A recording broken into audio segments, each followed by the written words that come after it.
നമ്മൾ പറഞ്ഞു കേട്ടില്ലേ, വൺസ് അഗൈൻ, ഒരിക്കൽ കൂടി വീണ്ടും വീണ്ടും വീണ്ടും വെള്ളാപ്പള്ളിക്ക് തിരച്ചടി തന്നെ വന്നുകൊണ്ടിരിക്കുന്നു. സിംഗിൾ ബെഞ്ച് പറഞ്ഞു, ആ വിധി വന്നു, വെള്ളാപ്പള്ളിയും തുഷാർ വെള്ളാപ്പള്ളിയും ഡോക്ടർ സോമൻ അടക്കമുള്ള എല്ലാവരും മാറിക്കൊടുക്കണം. നിങ്ങൾ ടിൻ്റെ നമ്പർ എടുത്തിട്ടില്ല, കുറേ വർഷമായി നിങ്ങൾ കമ്പനി ആക്ട് അനുസരിച്ച് റിട്ടേൺസ് ഒന്നും കൊടുക്കുന്നില്ല, അതുകൊണ്ട് നിങ്ങൾക്ക് അങ്ങനെ ഒരു സംവിധാനം ഇല്ല എന്ന് പറഞ്ഞ് നിങ്ങൾക്ക് ഈ സ്ഥാപനങ്ങൾ നടത്താനുള്ള അവകാശമില്ല ഈ ഡയറക്ടർ ബോർഡിന് എന്ന് പറഞ്ഞാണ് സിംഗിൾ ബെഞ്ച് വിധി വന്നത്. അതിനെതിരെ പെട്ടെന്ന് കേസ് എടുക്കണമെന്ന് പറഞ്ഞുകൊണ്ട്, എമർജൻസി ആയിട്ട് കേസ് കേൾക്കണമെന്ന് പറഞ്ഞുകൊണ്ട് ഡിവിഷൻ ബെഞ്ചിന് പെറ്റീഷൻ കൊടുത്തു. അപ്പോൾ ഡിവിഷൻ ബെഞ്ച് പറഞ്ഞു, അങ്ങനെ ഒരു എമർജൻസി ഇല്ല, നിങ്ങൾക്ക് എന്താ എമർജൻസി, ഹോസ്പിറ്റലിലെല്ലാം കിടക്കുകയാണോ, ഒരു എമർജൻസി ഇല്ല. അത് കഴിഞ്ഞാണ് കേസ് എടുത്തപ്പോൾ പറഞ്ഞു തൽസ്ഥിതി തുടരണം. എന്തുകൊണ്ട് സർക്കാരിനോട് ചോദിച്ചു, എന്തുകൊണ്ട് സർക്കാരെ പിണറായി വിജയൻ നിങ്ങളുടെ കാറിൽ കയറിയതുകൊണ്ടാണോ, ആഗോള അയ്യപ്പ സംഭവം എന്ന് പറയുന്ന ഉഡായിപ്പ് പരിപാടിയിൽ നിങ്ങളുടെ കാറിൽ കയറിയതുകൊണ്ടാണോ, എന്തുകൊണ്ടാണ് നിങ്ങൾ വെള്ളാപ്പള്ളി നടേശനെതിരെ SNDPയുടെ ഈ വിഷയത്തിൽ നടപടി എടുക്കാത്തതെന്നും കോടതി ചോദിച്ചു. അപ്പോൾ വലിയ പ്രതിസന്ധിയിലേക്കാണ് വെള്ളാപ്പള്ളി നടേശൻ വ്യക്തിപരമായി സംഘടനാപരമായും ചെന്നുപെട്ടിരിക്കുന്നത്. അദ്ദേഹം കുറച്ചുകൂടി പ്രഭയോടുകൂടി ഈ തെരഞ്ഞെടുപ്പിൽ ഇടിച്ചു നിന്നതാണ്. 2 കാര്യങ്ങൾ അദ്ദേഹത്തിന് കിട്ടി. ഒന്ന് പത്മശ്രീ കിട്ടി, 2 ഈ മുസ്ലിം ലീഗിനെ ശക്തമായി എതിർത്തുകൊണ്ട് ഒരു പിണറായി അനുകൂല നിലപാട് സ്വീകരിച്ചുകൊണ്ട് വാസവൻ ജയിക്കണം, വീണ ജോർജ് നല്ല ആരോഗ്യമന്ത്രിയാണ് എന്നൊക്കെ പറഞ്ഞ് വലിയ തോതിൽ സോഷ്യൽ മീഡിയയിലും ബൈറ്റ് കൊടുത്തും ഇൻ്റർവ്യൂ കൊടുത്തുമൊക്കെ വളരെ വലിയ രീതിയിലാണ് അദ്ദേഹം ഓടിയത് വണ്ടി. ഇതിനിടയിലാണ് സുധാകരൻ വെള്ളാപ്പള്ളിയെ കാണുകയുണ്ടായി. ഒരു സുധാകരനോട് വെള്ളാപ്പള്ളിക്ക് ഇപ്പോഴൊരു സ്നേഹം വന്നിട്ടുണ്ട്. പിണറായിയോട് സ്നേഹമുണ്ട്, പക്ഷേ 124ഓളം കേസിൽ പിണറായി ഗവൺമെൻറ് സഹായിച്ചില്ല എന്നൊരു ഫീൽ കിടപ്പുണ്ട്. പിണറായി അങ്ങനെയാണ്, സ്നേഹിക്കും കൊല്ലുകയും ചെയ്യും. അതാണ് പിണറായി, ദ്രോഹിക്കും കൊല്ലുകയും ചെയ്യും. സ്നേഹിച്ചാലും കൊല്ലും, ദ്രോഹിച്ചാലും കൊല്ലും. അത് പിണറായിയുടെ ഒരു വേറൊരു ശൈലിയാണ്. എന്തായാലും ഇത്രയും സ്നേഹിച്ചിട്ടും പിണറായി വിജയൻ അനുകൂലമായി ഒരുപാട് വർത്തമാനം പറഞ്ഞിട്ടും ഒരുപാട് ചാനലുകളുടെയും മീഡിയ വൺ പോലുള്ള റിപ്പോർട്ടർ പോലുള്ള ചാനലുകൾ ഇരിക്കുന്ന എല്ലാവരുടെ തെറി കേട്ടിട്ടും കൃത്യമായി വെള്ളാപ്പള്ളി പിണറായിക്ക് അനുകൂലമായി, ഇടതുപക്ഷത്തിന് അനുകൂലമായി ഒരുപാട് വെള്ളം കോരി, ഒരുപാട് വിറക് വെട്ടി, ഒരുപാട് കാര്യങ്ങൾ പറഞ്ഞു. പക്ഷേ എന്നിട്ടും ആരനുവദിച്ചില്ല. വളരെ കൃത്യമായി അത് അനുവദിക്കാത്തത് കോടതി, അത് അനുവദിച്ചില്ല. ഇപ്പോൾ മാധ്യമങ്ങൾ മറ്റൊരു രൂപത്തിലേക്ക് മാറിയിട്ടുണ്ട്.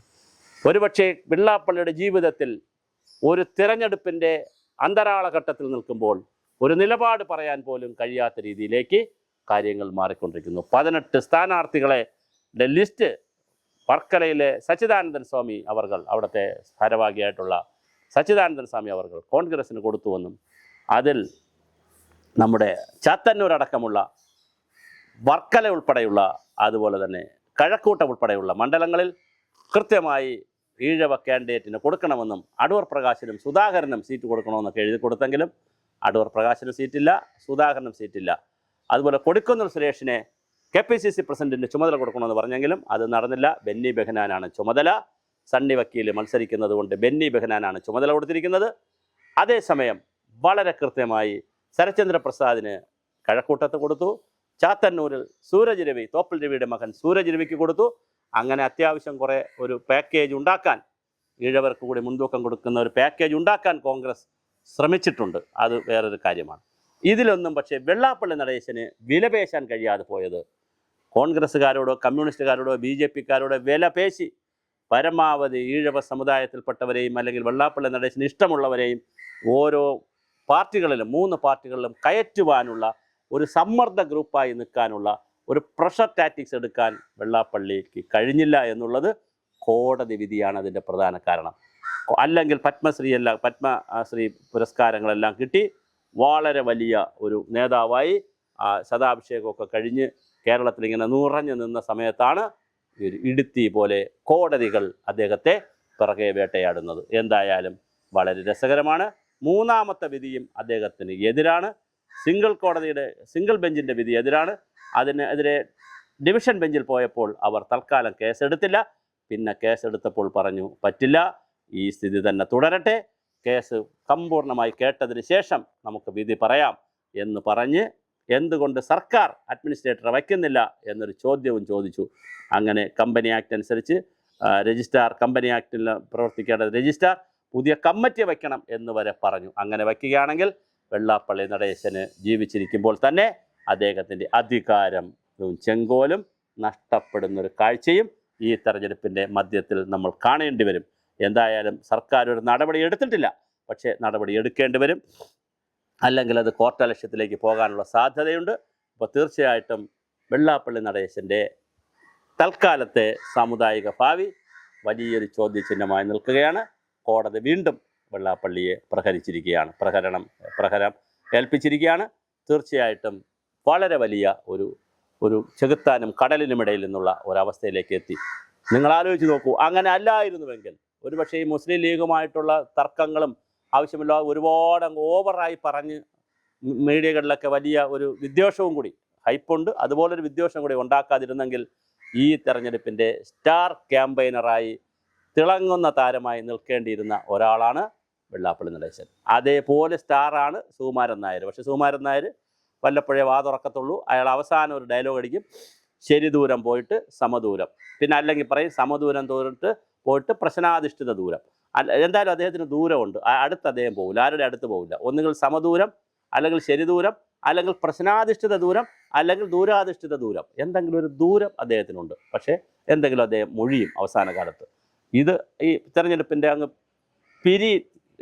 പിരി കൊണ്ട് തെരഞ്ഞെടുപ്പ് വരുമ്പോൾ അദ്ദേഹം ഒരു ഡയലോഗ് അടിക്കും.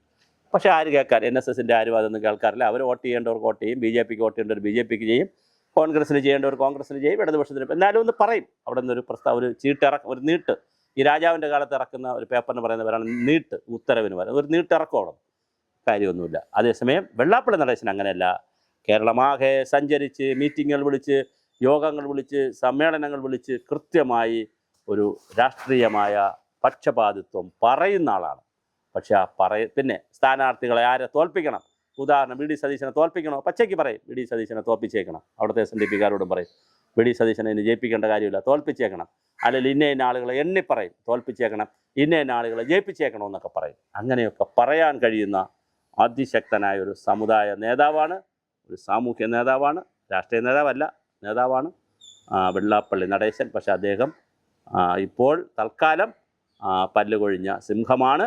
പക്ഷേ ആലോചിക്കൊള്ളുക, സിംഹമാണ്, വയസ്സായിട്ടില്ല, 1-2 പല്ലേ കൊഴിഞ്ഞിട്ടുള്ളൂ.